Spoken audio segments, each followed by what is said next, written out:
Hey, what's going on guys on YouTube? Today I wanted to talk about different ways in which playing different characters can help improve your gameplay. Short disclaimer before we get started, my highest rank is Fujin with Feng, so the things I'm going to mention also apply to me. In other words, these are also things I need to improve on in my own gameplay. Fucking armor. It's the same Oh my thing. God. It's the same thing. Every time. The first thing I wanted to mention is about different character archetypes. Have you ever wondered why a Xiaoyu player rolls around on the floor, dances around like a fucking ballerina with all of her evasion, and does constant setups to reset combos? It's because she's meant to be played like this. That is her archetype. Same can be said with Law, with all of his pressure. He's a rushdown and trickster character that relies on you being tricked into pressing a button when you shouldn't. This is his archetype.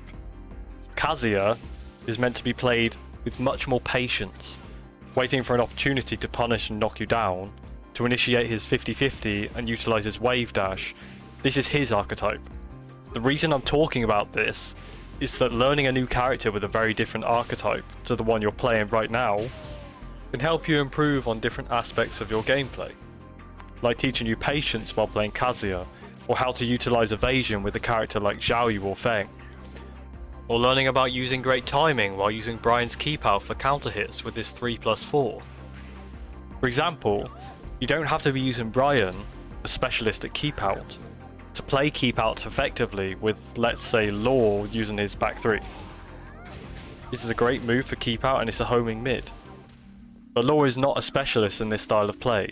Point being, learning styles of play with certain characters that specialize in different things allows you to be able to take those aspects and apply them to any character you're playing. The second thing I wanted to talk about is learning the matchup.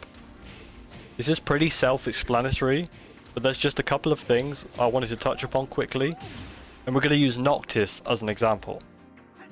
When you hear learn the matchup, the first thing you might think of to do is just look at the key moves for that character. Look at the frames, how safe are certain moves, is this move launch punishable?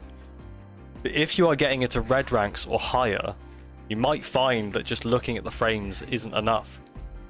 Take Noctis's down back 1+2 for example. If you do it up close, it can be punished. If you do it at max range, it becomes safe. Then there's the tracking. If you step too late, this move will track you, so you have to step it early. But just learning Noctis for a day and then playing him for a few hours, and also how his character archetype allows him to be played, you will learn much quicker how to counter him when you next face him in ranked or quick match, and use the knowledge you have gained from just playing him for a short while to your advantage. And in my opinion, this is a much more effective and quicker way of learning matchups than simply looking at the frame data or going through the entire move list for a character, as a lot of those moves won't be used very often and it takes a very, very long time to do.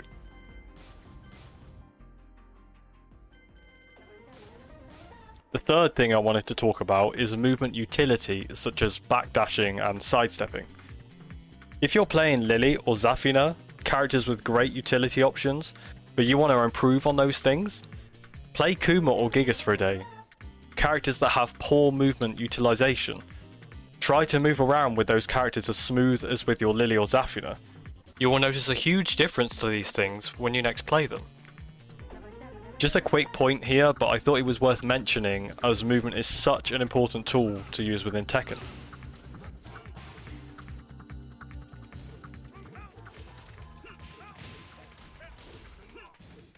The next thing I wanted to dive into is about playing multiple characters of different levels of difficulty.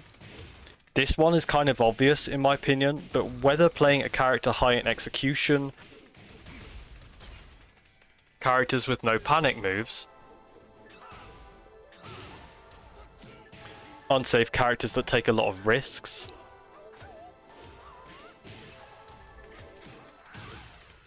or one with a large complicated move list to take from, like Jin or Yoshimitsu, can help you improve your level of playing overall.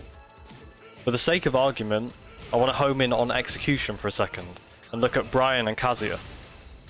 One of Bryan's key tools is his jet upper, and you can do this by inputting forward back 2, which comes out at 14 frames, making this an amazing 14 frame punish.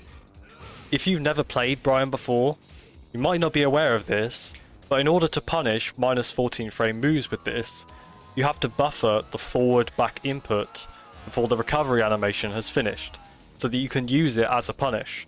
Because if you don't buffer it, then it takes 16 frames minimum to use a jet upper in the neutral. As you have forward, which is 1 frame, neutral, which is 1 frame, and then back 2, which is 14 frames, the jet upper, making it essentially a 16 frame move in total.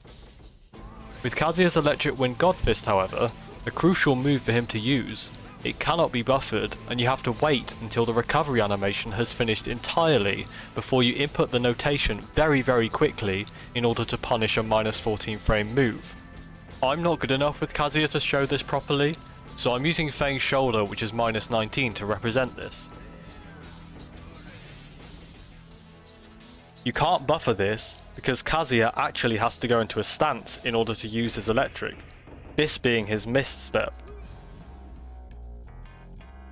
I'm just mentioning these because for me personally, I had no idea why this was the case for both Bryan and Kazuya, but it definitely added a lot more depth and nuance to my knowledge about Tekken, particularly about buffering inputs. And if you haven't picked up a difficult character like these two before, doing so might help you expand your Tekken knowledge on things you might not have even known about, as was the case with me.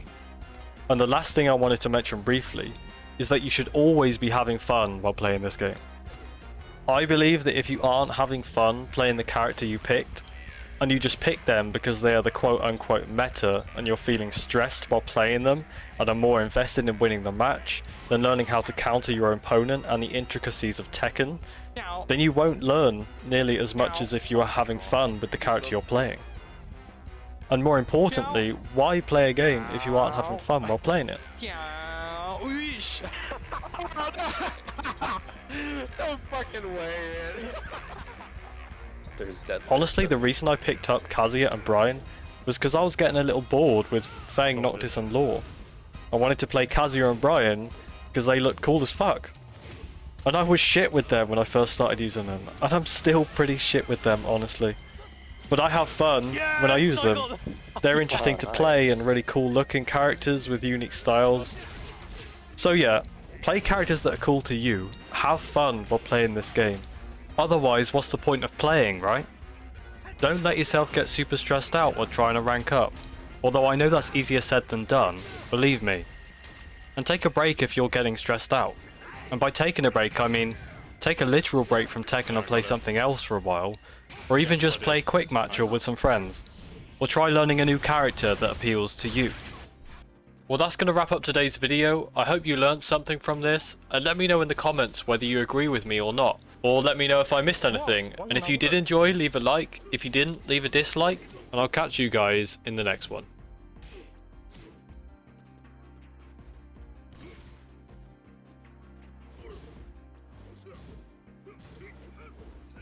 I'm playing the streamer, so yeah.